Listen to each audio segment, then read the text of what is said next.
Hello, everybody. Welcome back to the Hearthstone Global Games. It's week number 11, and we're in the final day of the first week of Phase 2. I'm TJ, joined by Kevin Hovdestad. We got one more match left on the day, and it's China versus Norway. Yeah, China versus Norway, I think probably the one I've been looking forward to the most all night. I don't know if you know this, TJ, but my dad's family is actually Norwegian. That's the Hovdestad is a Norwegian name, so I got a slight little bit of investment in this one. Just a tiny bit. A tiny bit. It's name pride only. Yeah, like I'm 32% Norwegian, so I have 32% investment. Yeah, exactly. There you go. Well, this is a first for the Thursday broadcast because from the studios here in Burbank, we've never had a European team play because of the weird hours. But Norway is playing on this day, and it's pretty interesting. And they're going to be going up against China, which is a very tough opponent. Jason Joe is going to be playing at the championship in Shanghai in just a few weeks. Nightwalk. A decorated Chinese player himself, and of course Omega Zero and Lovely Chuk, who we've become accustomed to seeing them at international events recently, which is pretty cool to see. Yeah, they're all very successful players individually, and as a team, I have to imagine that's probably one of the best groups you could put together to try and really evaluate high-level play. From Norway, I mean, Zorkthar as team captain is interesting. Diggin, we've seen a little bit, not a ton, but I mean, he's got a couple of wins to his name. You had some comments earlier on Zyraz. Yeah, Zyraz is one of the godfathers of Rogue. He was often looked upon for new rogueless, not just new rogueless in like new archetypes, but new rogueless as, you know, archetypes in themselves. And he's definitely a player that's had success in tournaments in Europe, but not so much internationally. And taking a look at these countries, China, of course, that is Shanghai, which I'll be going to in just about a week and a half for the championships. And China, though, is a giant country with a ton of people, and it's got a lot of beautiful places because of, its history. It's a very old country as well, with a ton of just rich history. And a ton of great Hearthstone. The other country here, though, Norway, just incredibly beautiful here. You get a good look at the mountains, the fjords. One of the things I loved about Norway, I was there about 7 years ago, and the thing I thought was most interesting was driving around the countryside. There were actually places where people don't own cars. They live on the side of the fjord, and they have a dock and a boat, and they get on their boat, and they take the boat to whatever city, get off the boat, and like bike to work. So they just don't own a car because they don't drive. It's kind of like a retirement community in Central Florida. Kind of, not exactly the same, but I like where your head's at. They hop on their fan boat on the bayou. not exactly. It's pretty much the same, right? Kind of, yeah, okay. A little bit. All right, so first matchup here, Lovely Chuk on one of Warrior or Hunter against Hunter Ace on one of Major Paladin. You have to think this is likely to be Warrior into Paladin? Yeah, they don't want to play Hunter into Hunter Ace, especially not in the Ace match. Oh, it just seems like a bad time, no matter how you slice it. Yeah. Hunter Ace is actually, if I had a very popular Hearthstone pop culture magazine, Hunter Ace would be on my top 5 hot players to watch for 2017 list. Oh, really? Yeah, he's a very young guy. I think he's like 16 or 17. Oh, wow. And his performances in big open events just start to get better and better over the course of his years here, his young years in Hearthstone. And so he just had a pretty good finish at the DreamHack Summer Tournament. I believe he finished the top 16 or top 8, but a very good finish nonetheless. And a lot of players speak very highly of him, including his teammates.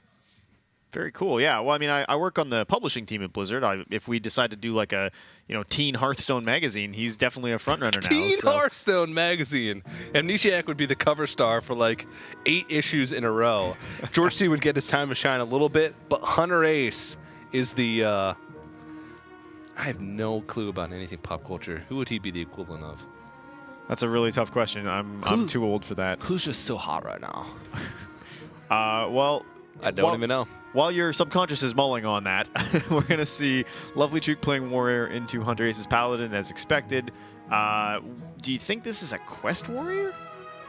I don't know that I would be willing to gamble on Pirate Warrior into Paladin just on an off chance. I think it is. Again, you want sort of 2 different styles with your decks. Hunter often has the same bad matchups as Pirate Warrior. Right, because it's playing to a very similar win condition. Yeah, there's a little bit of a differences there, whereas Hunter is like more board centric, but they both like are decks that are aggressive, rely on the board early, but can turn the corner and end the game from hand. So this has to be, I think it has to be Taunt Warrior with you needing different strategies, unless they just feel Hunter is a throwaway deck and they just play Pirate Warrior and knew that they were going to play Pirate Warrior and were 100% going to play Pirate Warrior no matter what. Right, they just accepted this is probably a losing matchup unless they get lucky. I guess it could also be there is a world in which they run a Control Warrior that isn't a Quest Warrior, because that is, I mean, outside chance, right? Fibonacci is really the only guy to do that. I know Yeah. some players have been experimenting with N'Zoth Warrior, myself included. I think Phone Tap was a player at the beginning of this year, posted that he went from 5 to Legend with N'Zoth Warrior with a really high win rate, and it had a lot of good matchups. It's just like in most matchups, if you look at side-by-side Taunt Warrior versus N'Zoth Warrior or Control Warrior, the Taunt Warrior has sort of the same good matchups, but less of them. Yeah. That's what it basically boils down to. There's a couple fringe case scenarios when it gets to hyper control. Like I think against Control Paladin, oftentimes you can stabilize a little bit quicker. But even then, it's like, well, Taunt Warrior can also just complete the quest really early and then put you on a short clock. So yeah, I mean, I guess there is also a world too where when you were building this lineup and you have Hunter and Warrior together, you're thinking potentially about Jade Druid. And if you're thinking about Jade Druid, a Quest Warrior that finishes the quest early, right? The type of Quest Warrior that runs Tar Creepers and stuff to get through the quest as early as possible has a much better chance. It's not like a good matchup, but it has a better matchup against Jade than just a straight Control Warrior would. Yeah. But waiting for these guys to get set up and get ready for the matchup. But Norway, on the other hand, with Paladin deck, we've seen a ton of different Paladins over the course of global games. Aggro Murloc Paladin, mid-range Murloc Paladin, mid-range but a little bit slower mid-range Murloc Paladin, Control Paladin, N'Zoth Paladin. What else? I mean, that's it. Those are the big ones, right? If I was gonna pick like something that'd be cool to see that would be interesting in this matchup, I would love to see the mid-range non Murloc Paladin that runs Light Fused Stegodon, right? To adapt all of your Silverhand recruits. The one that runs like single Vine Cleaver and just goes all in on that as your kind of win condition strategy. There's even a version of that list that runs Stand Against Darkness, which is just a card that you don't generally see much of at all and has never really been played otherwise outside of Wild. Yeah. Mid-range Paladin is one of the best decks in Wild, but it's got a little bit better tools. Yeah, slightly Like Muster broader for Battle. Yeah, slightly broader range of options. Yeah. But yeah, I saw some players experimenting with that type of Paladin at the very beginning, but it's like Murloc Paladin does it just so much better. It's hard for you to get that amount of 1/1s on the board for Light Fuse Stegodon to be worth it over like Gentle Megasaur, you know? Right. Because Gentle Megasaur is a much better statted body in that case, and with Valfen Inquisitor, you turn your Silverhand recruits into... Right, and the Murloc synergy is just better. Unless Standing Against Darkness or Vine Cleaver, the synergy comes out, but those come much later in the game. Whereas Gentle Megasaur, you can get that online much earlier, much more powerfully, since you can, get Murlocs that are buffed up, and then buff those up even more by adapting them. So it's hard to justify playing that one over the Murloc version. Yeah, so we're getting a look here at the teams getting ready, and it looks They're like... sleepy! I mean, it's probably pretty late in China right now, TJ. I don't know. I think it's actually perfect time in China right now. I don't know, actually. Hold on. Well, it looks like we're getting a quick look at Norway. Bright and shiny early over in Europe right now. I think it's like... Isn't it like 5 p.m. tomorrow in China? 15-hour time difference, so somebody bust out your pocket calculator and let me know what that... No, yeah, you're right. It must be midnight if it's midnight there. But in Norway, it's very early. I think it's like super early. 6 a.m., 5 a.m., 6 a.m. Very early in Norway at the moment. And Hunter Ace is ready. Here we go, getting into it. Lovely Chook with the... it is Pirate Warrior, so... I guess it was the second part of the plan where Hunter was nearly a throwaway deck for them, and they were always planning to play Warrior almost certainly, or their Hunter was very specifically teched for one matchup that they weren't confident that they were going to get. So Pirate Warrior it is. Yeah, and this is actually a very tough one to predict because a lot of this is going to come down to can either of these decks get really, really good early synergy together, right? If Norway say, keeps the Rockpool Hunter and manages to mulligan into like it could be any number of things, right? But it could be a Murloc Tidecaller. It could be Bilefin Tidehunter is not totally unheard of. Yeah. And anything that allows them to get wide on the board, buff some minions, have some ability to contest, allows them to stall a little bit, that would be great. Man, but China just, that mulligan could not have been better if they had gotten to pick what cards they wanted to have. That's real good. Norway, it looks like they're playing a more... this is interesting because we saw Finja. They have Finja and Equality and Ragnaros Lightlord. That's really interesting to me. Yeah, Finja's an interesting inclusion because normally if you run Finja, you want to make sure that you're getting really, really high-value Murlocs, but there's pretty strong odds that above and beyond Hydrologist and Rockpool Hunter and the War Leader that we saw, that there's probably just like a Tidecaller or, I mean, obviously second Rockpool Hunter, some smaller Murlocs that could be problematic. Yeah, right now though, they're going to need to start trying to contest this early board. Without Consecration, it's going to be pretty tough for them. They're going to have to go through it Murloc by Murloc, and China's already got a ton of damage. All of a sudden, if China picks up a South Sea Captain, the game is almost going to end on the spot. So yeah, this is tough. I mean, these are not the secrets they were looking for. They definitely wanted to see like a noble sacrifice, or even honestly a repentance that would allow them to maybe kind of hold on to it and try to predict when something like a Frothing Berserker was going to come down. Eye for an eye, just not going to do any work. Repentance is okay. But really, it's noble sacrifice that you need in this matchup because you need to try and get the ability to get rid of one of those minions or eat one of those weapon charges. Yeah. A weapon charge in this case isn't even that valuable, but I mean, it's better than one of these because none of these really help you on the board. Even Redemption is pretty good because then if they trade it to a minion to get rid of some of that Murloc synergy, all of a sudden it comes back. They have to spend another minion or another swing and more damage being picked up. So it's interesting. I'm surprised to see Lovely Chook go for it with the Bloodsail Raider here rather than develop the War Axe. They want to get that efficient damage out. They know that next turn they don't really have anything else to play, and if the Bloodsail Raider attacks twice, then it already does more damage than if it attacked once if they had played it next turn at the 5 attack. So that's true, and this is now maybe going to be okay for Norway. They've got the ability to start to figure out ways to get back on the board here. Alder Peacekeeper is one of the best things they can have right now. I mean, it's just going to get killed by the War Axe, but it does do a little bit for them to sort of slow things down. Holy moly. There's a lot of burst damage. All right, so let's count damage. Let's see if they go face this turn. They deal 4 plus 7, or 4 plus 3, so that's 7. So they bring them down to 16, and next turn they have an additional 8 damage from hand plus 3, so they have 11. So not quite there. So trading is better if they can't set up that 2-turn lethal.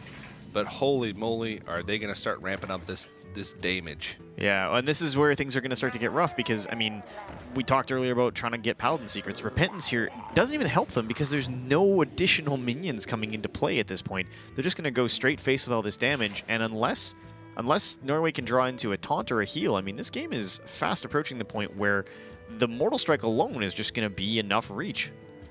Yeah. I like this. Testing for the possible Noble Sacrifice with the one minion that would survive it, not wasting the weapon charge on that. And China here wants to make sure that they set up a 2-turn lethal over 2 turns to play around Sunkeeper Tarim and the possibility of Spike Ridge Steed. So they want a turn 5 kill, and they have multiple ways of doing it. If they use their weapon charge this turn, they can't South Sea Deckhand plus Mortal Strike next turn. If they go all face here with double Mortal Strike, or sorry, double Heroic Strike, that still makes Mortal Strike lethal on the following turn if there's no healing. There's currently 6 showing above and beyond. Lethal. Yeah. There's 6 showing and then the additional 8 in hand from the 2 Heroic Strikes. So they can set up a 2-turn lethal with just the Mortal Strike, assuming nothing changes. True Silver Champion would be the only out in that scenario. I mean, they could draw into a Forbidden Healing or something if they have one, but I mean, that seems like a weird outside edge case thing. Yeah. Hunter Ice is just smiling like, holy moly, it is turn 4, and we're at 4 health. Hit points. Yikes. Let's see, Stonehill Defender won't save them. No taunt minions that cost less than 2 mana that can also heal. And yeah, that's gonna do it. Yeah, you know, it probably feels really good to hit the Stonehill Defender and Mortal Strike. When you pick your Pirate Warrior list, Mortal Strike is very rarely a 2 of, frequently a 1 of, but also very common just not to have that at all, right? Like it's a card that you're not necessarily going to run, and there was every possibility they wouldn't have hit it this early in the game either. Yeah. That's a rough game 1 for Norway, but a game that's got to feel good for China. I mean, a lot of people don't like to admit when they're playing Pirate Warrior, but when you get those turn 5 kills, you feel pretty happy. Yeah, and I mean, let's be very clear here. Pirate Warrior is a very, very powerful, very, very fast deck, but they navigated some complicated choices there. They had to think very carefully about sequencing, when and where they used their weapon charges, how they wanted to maximize damage, the Bloodsail Raider math that you were doing on the fly, right? That's easy for us to sit here and prognosticate about, but there's some amount of that they had to think about. Testing for the secrets with the Bloodsail Raider after it got hit by the Peacekeeper. Yeah. There's a lot of things there that on paper seem very simple, but in practice to do all of that simultaneously while you're trying to maximize your win conditions, it actually gets pretty quickly very difficult. And while you're trying to sit in that comfy chair and hug your comfy pillow, you're falling asleep. Yeah, those things can get pretty difficult. But let's go ahead and take a look at what we're going to be seeing in the next game. Win for Lovichuk with the Warrior. Omega Zero is going to be coming up next with the Paladin, and Zorkthar with the Rogue deck. So if Omega Zero has a aggressively themed Paladin, no matter what rogue it is, I think he's got a pretty good shot at coming out of the gate swinging. Yeah, I'm curious to see here, because I feel like if Norway doesn't have a rogue list that they're confident in, some kind of miracle or even potentially tempo-oriented list, you would just take the Shaman and try to win on the board against either of Paladin or Mage before they get to the point where they can stabilize. Because you can beat Mage before they can actually set up their win condition. You can beat Paladin fast enough that they don't get to build up the Spike Ridge Steed and get to Ragnaros Light Lord and a big Forbidden Healing, and it just depends, right, on what type of deck we're dealing with. I feel like on the board, Shaman moves fast enough to beat Paladin if they get the right opener. So they've definitely got to have a strategy here. Yeah. There's Omega Zero and Zorkthar. Omega Zero, often referred to by many competitive Hearthstone players as one of the best Hearthstone players in the world. He had a rough showing in the Bahamas, I think largely due to his health. He was very sick the entire time he was there. He wasn't playing up to speed. You could tell he just wanted to sort of get his matches over with, and he O2'd out of the event. But I think that, you know, once we start seeing him again and again in the future, which we will, because he's very good at Hearthstone, and very consistent, then I think he'll have a better showing down the road. I mean, he had a pretty good showing at the World Championship last year. And just being at the World Championship alone is a very big feat. So I have high hopes for him. Yeah, I mean, I think he's one of the players where we can authoritatively say he's one of the few. Like, if you had to name 4 or 5 of the best Hearthstone players based on consistency, you would pick people like Omega Zero, Tice. You would probably put Handsome Guy on that list for his consistent repeats coming out of APAC. Kranich, maybe. Yeah, Kranich for back-to-back. Or was it back-to-back, or was it just two World Hearthstone Championships? Not back-to-back. Not back-to-back. Right. Yeah, so I mean, those are all players who've demonstrated enormous ability to play this game at a very high level over a long period, in and out of different metas. I know lots of players who are good when they're good with a particular list or style that they understand, but these are guys who can solve those problems in any deck list. Yeah. Or was it back-to-back? It might have been 2014, 2015 that Kranich competed in. I can't remember, but 2. Yeah, definitely 2. Definitely 2. Yeah. But yeah, we'll see what decks these guys are going to bring out with their respective classes going into the next one. I hope you're right. I hope it is a really fast Paladin list, because that would be just like a huge surprise given everything else that we've seen all night. Yeah. I don't know. I think that would be a lot of fun. I think there's some interesting potential if that's the case. Yeah, I'm trying to take a sneak peek at the at our monitor down here because we get to see it, and it does look like a pretty fast Paladin, and that is a quest rogue for Norway. Not really a surprise, especially the European countries love the quest rogue. It is one of the best decks in the game, but it also has very polarized matchups. It's fantastic against slower control decks, and it's pretty bad against fast decks that get on the board early. And Murloc Paladin, the more aggressively themed ones, which this seems to be because of the Murloc Tidecaller, is one of those decks that can get on the board quickly and end the game very fast. And a Firefly pickup on turn 1 is actually really good. Most likely just going to see that come down and forego the quest, just because this matchup is more about chipping through the board early and then completing the quest in the mid game than it is about completing the quest as fast as you can. Yeah, this is gonna be an interesting one to watch. Quest Rogue, I think, one of those decks that Rogue as a whole. Rogue is probably the class that I find the most interesting to watch how different regions play with it, because even when we were in the Bahamas, there was such a huge variance in what people were doing with Rogue, but it was consistent within regions. So while there were lots of people who were like, I'm going to bring this type of mage, or I'm going to bring this type of shaman, the consistent trend was there was lots of Rogue, and it was very much divided along those regional lines, right? Yeah. There was the Dwayna's Stealth Rogue was very popular with the Asia-Pacific region and the Korean players versus the sort of more aggressive Rogue that we saw coming out in North America. Water Rogue, very popular, coming out in some regions but not others. Like, it's just a class that people like to problem solve with that way. Now it's like Quest Rogue is Europe and Miracle Rogue is the Americas.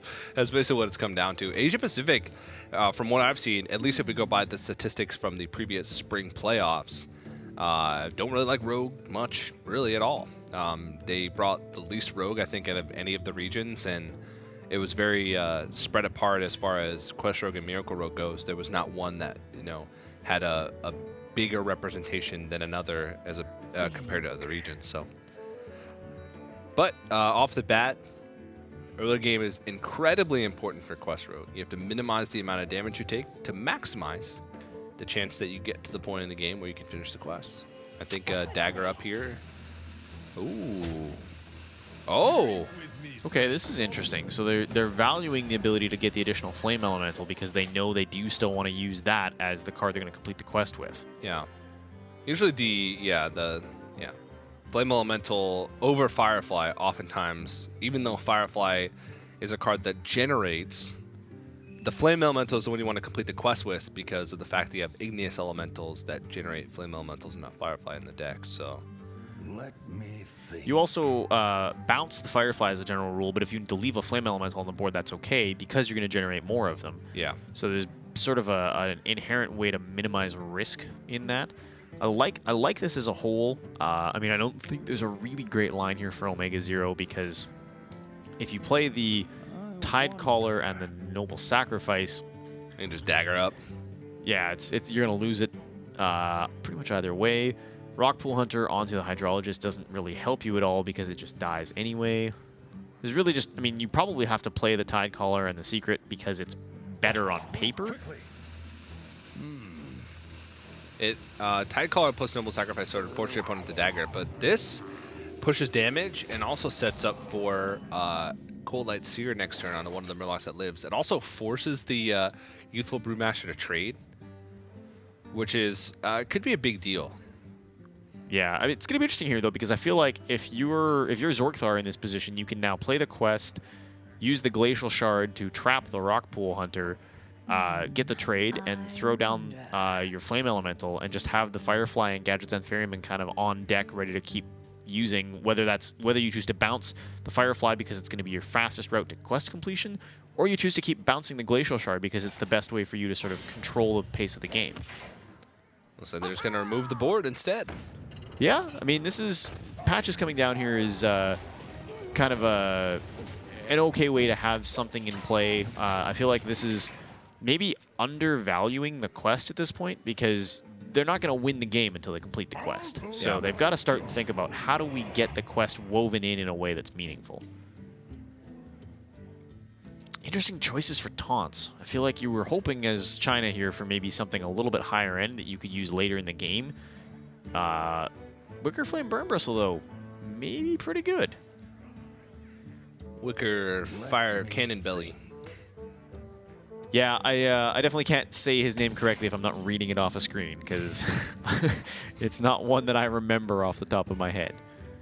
So I feel like you definitely have to start bouncing things here. You definitely have to start taking advantage of the quest. With both Glacial Shards in hand, that feels like it's the right answer. Yeah, but also you effectively have 2 fireflies or 2 flame elementals as well, or 3 flame elementals at this stage. So you have 3 glacial shards effectively and 3 flame elementals effectively. So they really have to make the decision which one they want to complete the quest with. Glacial Shard just has the advantage that you can continue to bounce it and stall with it, Yeah. which I feel like the worst case scenario here for you right now is China has Consecration or a True Silver Champion queued up and ready to clear your board with. But if you're Glacial Sharding the minions that come out, you're basically saying, you don't get to trade. I'm going to build my board. I'm going to keep these, even just the tokens, right? The 1/1s and stuff on the board so that when the time comes, I've got all of these existing minions that can turn into big, scary 5/5 bodies on a moment's notice. Yeah, it looks like they still don't want to commit yet, which I understand. They want to see the next turn to see if freezing something is even beneficial, to see if there's even going to be additional power put on the board that they want to freeze. So they're still leaving their options open. This still utilizes their mana efficiently, and this doesn't commit them to either Glacial Shard or Flame Elemental yet as the one that they want to complete the quest with. So I definitely like this play. Keeps the options open. Yeah, I feel like the problem at this point is they've used 1 bounce effect. There's not really a lot of draw in this deck. So they're going to need at some point to just start, again, like completing this quest is their only way out. And, I mean, you can hit 3 of 4 quest completion with what you have in hand. So at some point you need to just develop that and be ready to go. Preparation off the top, in the short term doesn't feel great, but in the long term, that's an enormously important card for casting Crystal Core. Yeah. There's still a ton of cards that could allow them to complete the Flame Elemental quest. Double Igneous Elemental, the second Natural Firefly, second Gadgetzan Ferryman, second for Brewmaster, add the Shadow Steps, Vanish at this point now that they've picked up Preparation. So looks like they're going wide on the board, hoping that there's no Consecration. I mean, Which I guess they will dodge it seems. Yeah, this is, I mean, it's not enormously risky. Oh dear. Just kidding. Oops. Oopsie daisy, and Norway is going to be very sad when they see this Consecration come out. They had a lot of investment into this board, and now they probably need an Igneous Elemental off the top. That or another bounce effect. Okay, so Glacial Shard Ferryman is pretty good. Buys them some time. That's going to allow them to complete the quest, just not as quickly as they would like to, unfortunately. Yeah. Well, actually, that's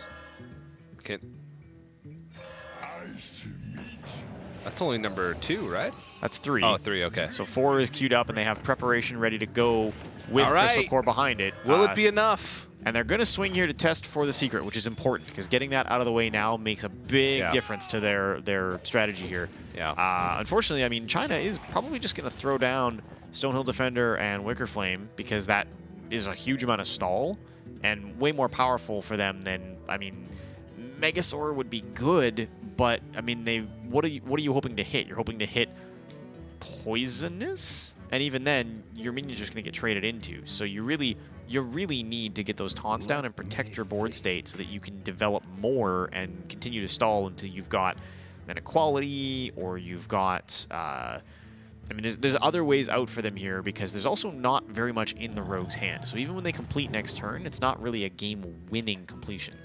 This is interesting.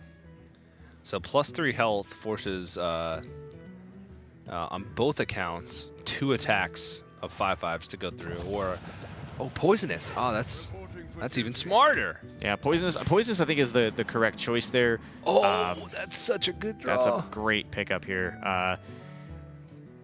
Oh, man. I mean, I feel like they have to ice one of these Poisonous minions with the Glacial Shard, play the Crystal Core, and they're going to have to prep it so they can play the Tidehunter specifically, and then they're all in. They're all in on, you better not have Equality or a whole swack of taunts, which they actually do. So there is the possibility that China can stall here and just run the Rogue out of resources. Yeah. Interesting here, they choose with the Glacial Shard to freeze the Cold Light Seer instead of the Tide Caller. Well, the Cold Light Seer is the one they'd most likely want to throw into a minion to kill it. Whereas Tide Caller is a minion that you'd like to have stick around and maybe push the face damage. So I actually like the Cold Light Seer freeze over the Murloc Tide Caller. Because either way, the Tide Caller is getting through something because it has poisonous. Right. It's just, well, they'd rather have the Cold Light Seer be the one that sticks around afterwards because that's the one that's least likely to be buffed. So they can kill 2 minions here and then play Wicker Flame and Stonehill Defender. That will keep them alive.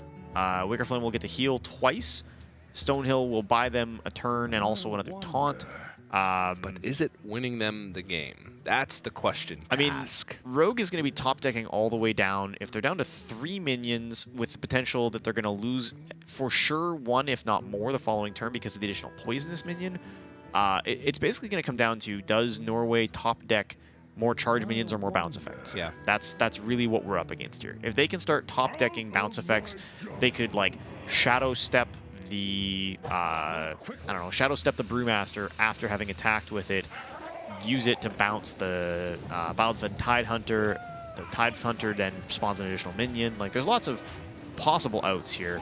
But China also is going to be aware of that. They're going to look to get rid of all of those possibilities. Yeah. Swashbuckler could be huge depending on what it picks up. We'll see. Oh, Light in the Darkness. Okay, so not ideal. They just want a cheap minion here. Ooh, Vilespite Slayer. Vilespite Slayer is huge. It doesn't allow them to push through, but it definitely helps. It gets rid of Wicker Flame Burn Bristle, which, I mean, gets rid of 2 attack issues and the heal. And that's a big deal right now. Okay, so they're actually going to value keeping minions on the board and killing poisons. Yeah. I do think that's a good call. It's less damage pushed this turn, but it increases the likelihood that they win the game next turn. Yeah. Other thing I guess of note here is definitely the Rogue is down to 14 health, so they're not in game-winning position. Kings isn't what they needed here. Tyrion potentially keeps them alive. It does goodness, keep. another Swashbuckler though. They are alive. This can pick up lethal in certain circumstances. That is lethal. That is lethal right there. Blessed Champion. What an incredible pickup. Of all the crazy things that could have come off the top, that's a really, really good one for them right now. Yeah, I mean, almost all of the buffs would have done it. Blessing of Kings, Blessing of Might, Blessed Champion. What else? I don't know. There's some number of additional buffs out there in Paladin land. Yeah, Adaptation for +3 attack. A lot of them. Or Poisonous would have done it as well because they would have only had to throw in 1/5/5 Wind adaptation. Fury. Yeah. Very, very powerful. A ton of them. But yeah, a big win for Norway. Yeah, really well navigated. We talked all the way through that game about how challenging it was going to be for them to win that matchup if the Paladin could get aggressive on the board early. Yeah. Norway made very, very difficult decisions all the way down, and even after the consecration, that was sort of the one time that it looked like things were going really badly for them, they still found a way back out. Yeah, I think picking up a bounce effect off the top after that turn was sort of the key for them to be able to unlock the quest completion from the Glacial Shard and really go ahead. But I like the decision. They kept their options open in the early game to be able to say, well, we need to turn the corner now. We're going to go all in on the quest on this minion, and they were able to get it done. But taking a look at the score now, it's all tied up 1-1, and we're going to move into Nightwalk versus Xyrez, which is Priest versus Druid. And both players had Priest and Druid in their lineups, and both players went with different classes as far as their selection. Yeah, this is interesting because I feel like in China's position, that was probably a Jade Druid. Just looking at the way they've played the rest of their lineups. They hired their fast classes already. If they were thinking about it being an aggressive Druid, they probably would have run it in this particular situation. I don't know, because Priest does well against aggressive Druid, and Jade Druid does pretty well against Priest outside of Silence Priest. It's tough, right? I mean, it's kind of knows? like I don't know. There's some next Who level cares? mind game guessing happening We'll there see. as to who picks what class for sure. It's going to be very interesting because every time I see Priest played, every Priest we've seen played so far tonight has been in a very, very tough spot where they're not getting the cards they need to pull off the big swing turns. There's no consistent Priest the way that Dragon Priest used to be, where you just kind of build your game up, get on the board, you've got some draw but not too much, you just play a very predictable sort of cadence in your game. That's not what Current Priest looks like. Current Priest looks like crazy combos for Miracle Priest or Silence Priest, but you need all the pieces to come together all at once. Yeah, Dragon Priest is a little bit more consistent, but it's still susceptible to poor early draws, especially if you need dragon activators but don't get them, since there's less dragons in the deck. Usually you run Draconid Operatives, Primordial Drakes, maybe a Bookworm. Right, And that's then you're not relying a really on great dragon package. Then you're relying on Netherspite Historians in the early game with a dragon in hand to get you more dragons to be able to activate your other dragons. Yeah, and there's probably a world in which you run like maybe a single Twilight Drake or something, because Sometimes Twilight Drake, yeah. it's just tough, right? Like the old math used to say that if you wanted to run Dragon Priest or Dragon decks at all consistently, like Dragon Warrior as well, you needed like 8 dragons to do that in a reliable fashion.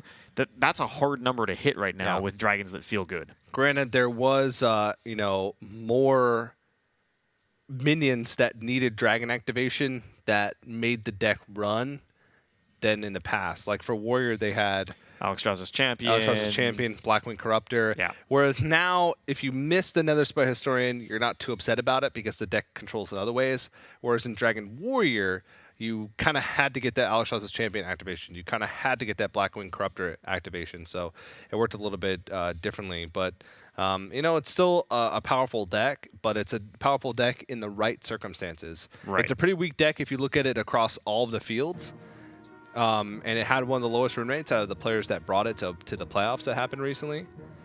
We'll see. There's Nightwalk, a player that maybe some Western viewers are not accustomed to seeing, but definitely one of the most successful players in Chinese events. So he's a name that you should know. Zyrez, you may have seen his decks before. You may not be too familiar with his face, but he's definitely, I call him one of the godfathers of Rogue earlier on, and that's definitely the case. And he's definitely known for playing aggressive decks as well, so maybe it's aggressive Druid for him. Yeah, it's going to be interesting to see. I do want to say, all night I've been super impressed by the hair game from both of these teams. Just lots of variety, very on point. So kudos to all these guys for realizing that they're going to be up on stream and in high def, color corrected. You gotta look good. Yeah. A pretty big contrast from Hunter Ace, which we saw earlier. I wonder if he actually wasn't in Norway when he was playing.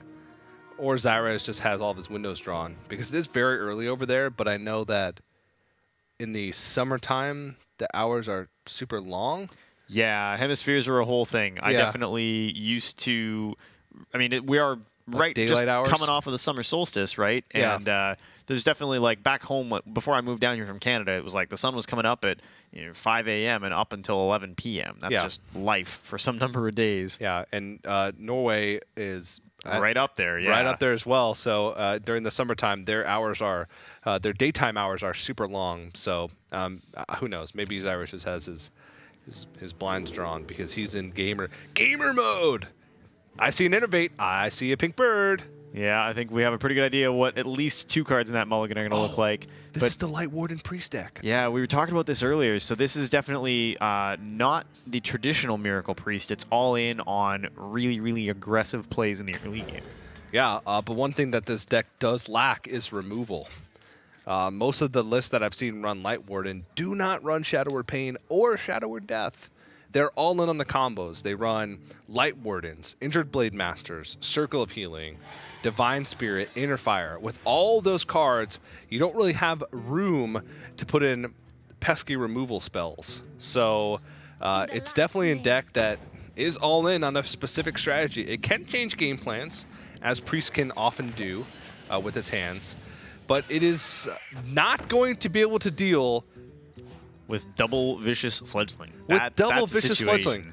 Because there's no way that you can heal something up and then attack in with the 3 attack. You'd have to attack into the Druid and then heal it up to buff the Light Warden to 3 attack, to just contest it on board. Yeah, and I mean, the challenge here is going to be every time that Vicious Fledgling attacks, they're going to be fishing for some way to keep it alive. Extra health right now is enormously powerful. Stealthing it, honestly, would be totally fine in the short term because they're going to have the ability to buff it as time goes on. Every time that thing gets to attack is a time that the game gets that much scarier for China. Yeah, the one thing about Priest, though, is if one thing lives, one thing, that thing can kill you with this Miracle Priest deck. Light Warden can definitely kill you. Priest of the Feast, 6 health. That's a perfect prime target for doubling its health and making its attack equal to its health. Yeah, so this is interesting. They did go ahead and choose to do exactly what you described, attack and heal, so that the Light Warden has a high enough attack value. Zyrez definitely just going face with this Vicious Fledgling and looking for some kind of option. Volcanic Might is okay. Living Spores is not great, but would do the job considering they've got Power of the Wild in hand. I feel like this is not the set of options they were looking for. In this position, what do you think, TJ? Do you take Living Spores? That's tough. If you take +1/+1, they just heal their face and trade over. It's a 5 attack. This guarantees that if they do that, you're getting something onto the board at least. Yeah, I like this Talon Priest. It allows for one very clean trade here, and hopefully sets up a situation now where China just gets to keep using their suite of tools to trade and take over this board. This is not what I think Norway was hoping for when they got to get both of their Vicious Fledglings out ahead of curve in this game. No, that adapt was not the best. And at this point, they might be forced to trade with this Vicious Fledgling for fear of the Light Warden getting out of control. Because now that Light Warden has a maximum of 5 health. And if they start healing that thing up, all of a sudden the Circle of Healing comes out. That's a 6/5. Or sorry, a 5/5. And there's a Pyromancer and another Light Warden behind this. So Wind Fury is a good pickup. Allows them to get 2 adapts in 1 turn. The second one, not as good. Wind Fury doesn't work twice. Imagine if you could just keep chaining Wind Furies. Yeah. Double Wind Fury, triple Wind Fury, Mega Wind Fury. Tough to be put in a position where you have to use Power of the Wild to get the minion, but I think that's a critical decision at this point. Yeah. Man, this is a bummer. If they had picked up a cheap spell, this turn would have been I mean, beautiful. Do you Northshire Cleric and fish for the spell? I don't. I think you're just trying. At this point, I think you're just trying to have as strong of a board as you can. I don't think you're trying to like go all in on this Light Warden. Right. So If you're they trying to like tempo out the Priest of the Feast and just hold on to your combo pieces for a future turn, maybe. Yeah, because Priest of the Feast will just beat a Druid by itself. Priest of the Feast, I've been at 1 health against Druids, and I play a Priest of the Feast with like 2 cheap spells. They can't deal with it, they can't kill me, and I win the game because I heal full next turn effectively. So it looks like they are just going for as strong of a board as they possibly can. I think this puts as much power and health on the board as they could have made this turn. Maybe not health, but definitely power. And these minions are must remove, but Direwolf Alpha will allow them to clean through much of this, and they can follow it up with Living Mana, which is going to be tough for China to deal with unless they pick up a spell. Double Wild Pyromancer plus like a Power Word Shield would clear it and leave one of the Pyromancers alive, something along those lines. Yeah, it's tough here to feel like you're forced to use the hero power because Mark of Yisharaj, there's not a ton of beasts to target in this deck. There's a fair number, but there's not a ton. So that was a really good opportunity to get draw and cycle and just sort of stay in the game. I feel like here Nightwalk almost assuredly just throws down this injured Blademaster and heals it for the draw. Mm-hmm. This game is going to be decided in a lot of respects by which of these classes gets access to the resources they need when they need them. And right now it feels like that situation absolutely favors China. Yeah. Ooh, Circle of Healing. Yeah, so there's going to be some Pyromancer shenanigans happening next turn. Yeah. Maybe they do it this turn just for the extra draw. So Wild Pyromancer plus the Circle of Healing next turn will only deal... unless they want to sacrifice both Wild Pyromancers. This draws them 3 cards. This is Yeah, three is enough. Let's be clear. Like 3 is more than enough value here. There's more spells coming up off the top. Oh yeah, Potion of Madness as well. You take a mana away from your opponent, and you give a mana to yourself with the living mana. That's pretty. It feels okay when you get to pull that one off. That feels pretty okay. I'd say so. It's one step removed from like vanishing them or mass dispelling them, but yeah. So what do you like here? Do you like living mana, or do you think they have to use the Mark of Yashiraj and get that draw? I think I don't know. Every play here seems like a losing play with the Priest just drawing 3 cards. So I think living mana has got to be the play, but you don't feel good about it. If you go for Mark of Yashiraj, you just trade over the 1/3, and then you're forced, and then your direwolf just dies. And if you don't pick up anything, you just played a Hungry Crab and hero powered. So I think you have to put the power on the board and just hope that things go your way. This is so tough. I mean, you have to go for the Potion of Madness because you have to. Yeah. Trade over the you trade over the Direwolf Alpha, go for Potion of Madness. I must and consider. Maybe Talon Priest the Cleric just to keep it alive and keep your draw engine alive. I think. Ooh, this is actually better because you don't kill off any of the minions. So they either sacrifice, you don't clear off any of the treants. So yeah, force them to play a 1-mana turn. Yeah. Yeah, force them to play a 1-mana turn, and they can't even. Well, they can get through the Star Creeper, but they have to trade in all of their minions essentially. And so then, if you push the Madness, you're killing off 1, and so then they can power the Wild. And this is just a concede comes out from Norway. They don't even want to play it out. I mean, at that point, it's pretty much a guaranteed loss. They might as well save themselves the time and the tilt. But you can see the power of priests in general against druids when they draw well. And the thing that I love about that Light Warden sort of Miracle Priest is that because it lacks removal, it sounds weird, because it lacks removal, its early game is kind of smooth because you're very likely to draw something early game that you can do. Whether it's a 1-drop and a buff, whether it's like that big swing turn with Wild Pyromancer and a cheap spell, whether it's just like Blade Masters and Circle of Healings that you just get 4/7s out really quickly. I like that deck. I've been seeing more and more people play it, and it seems like the most consistent priest deck out there.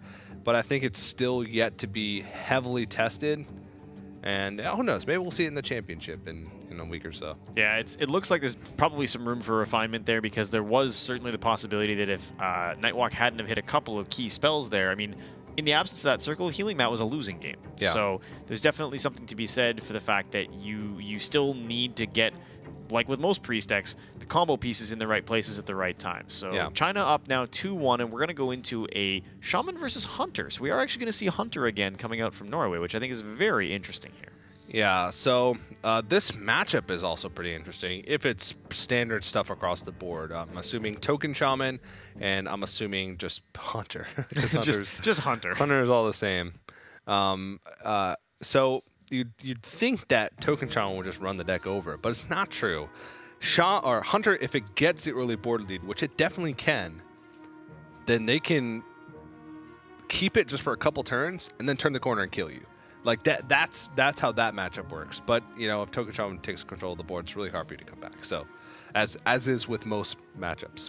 Yeah, I guess the one thing that Hunter maybe has going for it in this situation is that because right now there are so many good Death Rattle minions in Hunter where you sustain board presence, and because Hunter has access to a lot of ways to quickly deal small pieces of damage, right? Unleash the Hounds or the tokens off of, Alley Cat or Rat Pack or any number of other things getting buffed by a Leok or a Direwolf Alpha. You've got so many ways to trade and keep the board clear, which is really...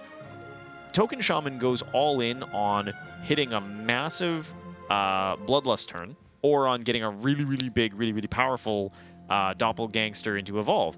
But if you're waiting until turn 6 or later to hit Doppelgangster Evolve, and that happens to have been in your cards in the first 6 turns, Hunter has done a lot of damage by that point. Oh, yeah. Like, Hunter does damage fast. The last Hunter game we watched, the game was over on turn 6. Yeah. Well, pretty much. I mean, the decision had been made. Yeah. It took them one more turn, but Yeah. we knew exactly what was coming. So Hunter can just get going in a way that a lot of people I think just forget about. I forgot about it until you just reminded me. Well, it's I'm glad I could do that for you, TJ. Yeah. Wow, I just thought about it after you told me, and Hunter can get off to a Man, pretty I totally quick start. forgot. Hunter is actually pretty fast. Oh, and this looks like a very similar Hunter list to what we saw earlier with Brazil. I mean, all Hunter decks looks the same.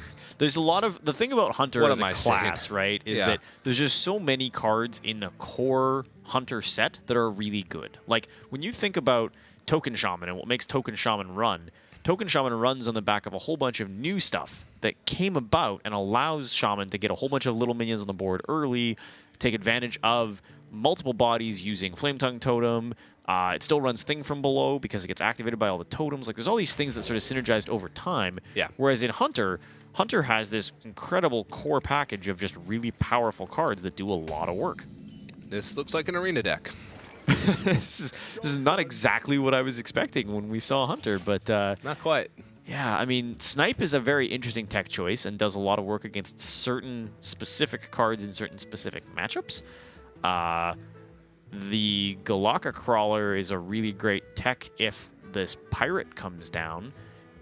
Jungle Panther, I'm a little surprised by. I'm wondering if there's something there that we're not thinking of. I mean, I guess there is good synergy there into Houndmaster. Yeah, it's like Huffer. It's a pretty slow Huffer. Sneaky Huffer. Sneaky Huffer. Sneaky Huffer is my new favorite card. I hope we get to see Sneaky Huffer used to good effect. So I mean, what is China's considerations here? Do they want to be worried about getting multiple bodies on the board? Because they can get 3 bodies on the board this turn. Do they want to throw down the Primal Fin Totem because they know it can't be contested? I just like Firefly here. So It gives does you a ton China. of options. Bloodsail Corsair you want to use when you're trading patches in. And ideally, you'd like to use for the Eaglehorn Bow test on turn 3. They attack with the Eaglehorn Bow, then you play Bloodsail Corsair, you get a huge swing. They have a ton of options going into the next turn. If, you know, kind of grandmothers played, they could just trade into the 1/1 and kill off the 3/2 body that comes out of it with the Jade Claws. In that situation, no, I think you'd save the coin to make your next turn a bigger power turn, actually. Yeah, probably. Yeah, But you still have a 1/1. You have 2 1/1s on the board and a 2/2 weapon. So, like, I like the way they set this up. And now Norway has to decide, well, Kindly Grandmother and Galaka Crawler are both very weak to Jade Claws. And Galaka Crawler, I mean, Well, you almost know- assuredly that there's pirates in this deck and you're going to get value from it if you hold on to it. But so- how long can you wait before you need to play it? Oh, it's gonna hurt to see Yeah. the pirates come down though. Like This does contest the board better because in the instance of Jade Claws, which you saw 3 cards kept in the mulligan, there was only 1 card thrown away. Jade Claws is almost always a keep, and there's not that many keeps in the deck, maybe 5. yeah, and You it's probably see what's going to come out, and this is better because they're forced to trade in their full body of the 1/2. or they're forced to trade in patches, Yeah. or they can throw it on the flame elemental. Yeah, I mean there's lots of situations here. I guess the interesting thing to me is this is definitely them massively valuing the ability to remove a charge of the Eaglehorn Bow, which I think is interesting because you don't necessarily expect there to be an Eaglehorn Bow. There's lots of Hunter lists that don't use it, or there's lots that run it as a one of. I don't know what to think here, but I am glad that Sneaky Huffer is seeing play. Oh, man. Just wait until next turn. They're going to be able to deal 4 damage. Ooh. Good old Sneaky Huffer. I guess this is a really nice setup for the Crackling Razor Maw, potentially. Yeah. I don't know what exactly they... Oh, double Crackling Razor man. Maw. Okay, so this changes the equation a little bit. Yeah, I think we're going with double Crackling Razor Maul here. Divine Shield's really Shield. good. Plants is really good in this matchup. Man, they can turn this thing into super Huffer. Sneaky Huffer ends up being pretty good. Yeah, I wonder what they... I feel like Divine Shield just as good, but one thing about Divine Shield is that most likely a 1/1 will eat the Divine Shield if they're trading over the 0/3. So actually, the plants makes a little bit more sense because it'll take 2 2/2s to get through the extra the extra buff essentially for it. So And they really do just, I mean, this is what 2-1-1, sorry. Yeah, this is what we were talking about earlier. Like, Hunter wants extra bodies on the board because against Token Shaman, like, Token Shaman's winning condition is lots of bodies. And if you could just keep forcing them to trade or setting up a position where you have bodies to trade with them, that's a really good opportunity. Yeah. Grandmother instead of second Razor Maw, I think here is okay. They're probably almost assuredly a beast for them to play that onto next turn. This is a super awkward turn for China. Yeah, it looks like the Bloodsail Corsair is going to have to come down here just to try and beat up the board a little bit. Yeah, they need that patches to trigger the Kindly Grandmother. Yeah. Norway looks like they're in a pretty good spot because next turn they have Eaglehorn Bow plus Crackling Razor Maw. And Snipe is the ultimate counter to Doppelgangster Evolve because they only get 2 6-drops. Yeah, I mean, that's there's some number of things here that are not going exactly the way I think that that China wanted them to. So this is it's a very interesting sequence of turns because on some level, if China picks up an Evolve or they can hit like a really nice set of follow-up turns here, they can get multiple bodies on the board again. They still have Bloodlust in play. Oh, Cloaked Huntress. Now, there's a card we haven't seen in a while. So they can Cloaked Huntress out the Snipe and Razor Maw here. That's a pretty impressive turn. I might even like Eaglehorn Bow plus Crackling Razor Maw here. Yeah, I think you have to Razor Maw, and then the question is, what do you expect to hit with the Snipe? Ooh. Divine Shield has to be the option. Yeah, out of those three, I don't feel like the other two matter. The other two, yeah, literally do nothing. You're never going to be targeted by a spell, yeah. Yeah, the next turn you can Cloak Hunters plus Snipe, try and hold on to that bow charge maybe and get a little, squeeze a little bit of extra value out of it. Yeah, I mean, the game is all about efficiency here, and Hunter, the challenge will be, Hunter's going to run out of draw. Right? There's no draw in this deck, so they're just going to run out of ways to contest the board. So they have to start hitting really, really big, really, really good follow-up turns. Snipe would have been nice here, I guess. Man, what do you... You just got to go all in here. You're all in on this, Throw I it guess. out. Yeah, this is actually getting a little bit tough now. Norway looked like they were in a good spot, but the thing about Hunter is that once it runs out of stuff, it's pretty much out of stuff. Yeah, draw. Shaman, once it runs out of stuff, it just... It creates more stuff. Shaman doesn't have a stuff shortage, yeah. No, this has always been a thing with Hunter, right? Ever since the original Starving Buzzard nerf. It's just very hard to draw cards in this deck. Got to start dealing 2 damage and hope they get there. Yeah, I mean, the Snipe still has the possibility to get some amount of work done. It could kill a Doppelgangster. It could kill Aya. None of that is great, but none of it is awful. Yeah, I mean, this may be the damage that they need to get the job done, actually, because they may have turned the corner here. This is almost certainly an Aya. They're going to test for a secret first. They're going to think it's Explosive Trap, but they're going to get the memo here that it is not.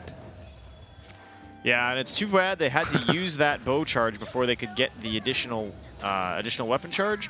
So, Houndmaster is so good here. Man, do you just go all face and just hope that you get there? There's 7 plus 4. You deal 11 damage this turn. You put your opponent down to 12. I feel like they have to play around the Bloodlust. I feel like they have to just... You actually probably want to Houndmaster the Baby Tiger and just get all the trades you can here, because a Bloodlust is still 5, 6, 7 is lethal.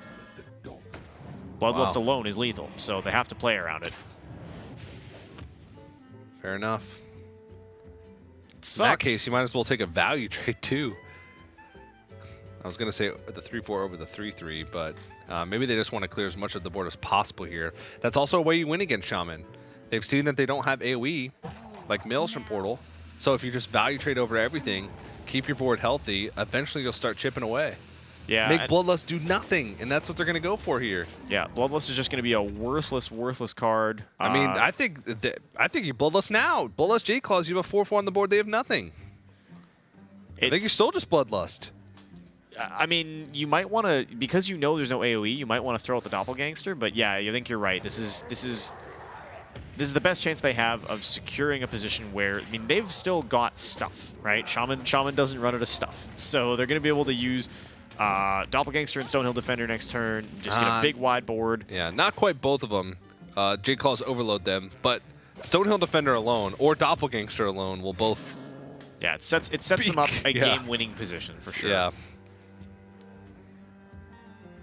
Yeah, I think you Stonehill, see what it brings you, and then either the result of that or this Mana Tide. Either way, you're in real good shape. Yeah, picking up a thing from below here would be pretty good. White Eyes is White Eyes, huge. sure. Infested Tauren for the extra body that stays on the board is also fine. Infested Tauren can fit in this turn as well, so maybe that's the better option. That's tough, actually. Yeah, I mean, I think you definitely value the body on the board, right? Like that's you're winning against your win condition here. I mean, I guess they've played a Bloodlust, so maybe it's less significant now. They do have to start piecing together kill. They will die in 8 turns. And 8 turns, I mean, their win is going to take them almost that many turns right now. They're only threatening 5, 6, 7, 8, 9 damage a turn. Some of it's going to die. It just depends. It really depends on what Diggin draws here, what Norway gets to pick up. That's not good. Not going to do it. That is not good. Game's not over, but it's starting to look like this is going to go the route of China. And if China takes this one, that's all she wrote. Wow. That's a nice draw. That's a real nice draw. It's a very, very nice draw. I think this is now China's game to lose. I think Norway in a tough spot here. Took a risk on Hunter. Fundamentally took a risk on Hunter. And there's a reason that this token shaman list is so popular, because it's very, very effective. Yeah. Yeah, and they're just going to go with the Doppelgangster plus the thing from below. They want to be able to end the game the following turn, guaranteed. And that would be enough power to do it. Yeah, it's a scary, scary board, and I mean, second Eaglehorn Bow is definitely not what they were looking for. It's not going to do the job, so convincingly, Jason Zhao pilots a very, very powerful Shaman deck to a very, very solid win. Yeah, really nice start for China. They had a couple weeks in phase number 1 where it felt like they weren't 100% motivated to win, but it felt like at the end of the phase, they kicked it into high gear, and they're like, guys, we got to qualify for the next phase. So let's keep going. Let's try hard. And I think they've carried that momentum into phase 2. They were having a little fun, but they were super serious and, brought the best decks and were able to get it done. I also liked the fact that they brought that Light Warden Miracle-style Priest, because that has been my favorite deck right now. I was talking to you earlier. I said I never played Priest in any other sets. I have 300 rank wins on Priest, and all the other ones I have like 2,000 plus. Don't even have Golden Priest yet, but I've been playing it this season because that's how much I love that deck. It's a pretty great deck, and it did a lot of work for China today. So after all is said and done here, China picks up that critical 3rd win with their Shaman deck. And I think to your point, TJ, the thing that I'm impressed with by China is that early on, when Journey to Angora was very new, it felt like they sometimes just were being overcome by how quickly the meta was iterating, and there was definitely stuff going on from sort of one week to the next that they were surprised by. Yeah. Now that the meta has sort of settled, there's an understanding of what classes are powerful. China is playing a great game in a solved meta and takes first place in Group A with their victory over Norway today. Yeah, Malaysia, the other group, with a win in that group, but there's that 3-2. So China in a great spot with 2 more matches left in phase 2 to move on to that knockout stage, that round of 16, which is that important stage, single elimination, 4 teams go to the LAN, everybody else is left with nothing. Yeah, and we're going to have played a lot of Hearthstone to get to that point, right? 48 countries started out playing full round robin in those groups. We're doing round robin again in this stage. That's a lot of Hearthstone. 15 weeks of Hearthstone followed by LAN final. So yeah, the teams who make it have gone a long way to get there. Yeah. Let's go ahead and recap some of the matches that we've seen today. We started off with South Korea taking a pretty grueling but a good 3-1 victory over Argentina. We then had a whirlwind of a series with Brazil versus Taiwan. Lasted all about 30 minutes, 3-0.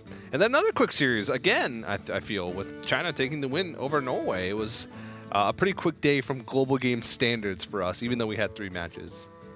Yeah, and I think South Korea probably the stronger team, and in a lot of ways China definitely the stronger team. But I am still very excited by Brazil's win. Like I said, Brazil, one of the teams I got to cast my last time at the desk with Global Games, and they were a bit of an underdog then, and I still feel like against Taiwan a bit of an underdog now. And they're showing up, they're using clever decks, they're winning authoritative games. So as we start to sort of winnow in on which 16 teams are actually going to advance to the single elimination bracket, it's very cool to see which countries have sort of really come together and been successful in this format. And I'm really excited to see some of the countries that played today hopefully make it all the way through, because I would love to see China and Brazil and Korea and the U.S. and Canada all playing in that The U.S. bracket. and Canada, I like how you point to us US as and Canada, we're the representatives.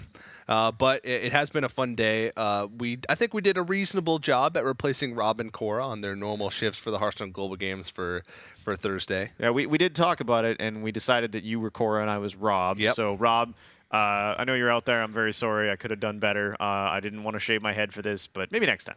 Yeah, but it was a pleasure casting with you, Kevin. I hope you enjoyed it. Maybe we'll be back again. We'll have to see if Blizzard calls upon us once more to come and cast the Global Games, maybe. But that is going to do it from us here at the Hearthstone Global Games. We'll return with the Poland broadcast on Tuesday next week for Week 12, the second week of Phase 2. We want to thank everybody for watching, and we'll see you next week for more Global Games.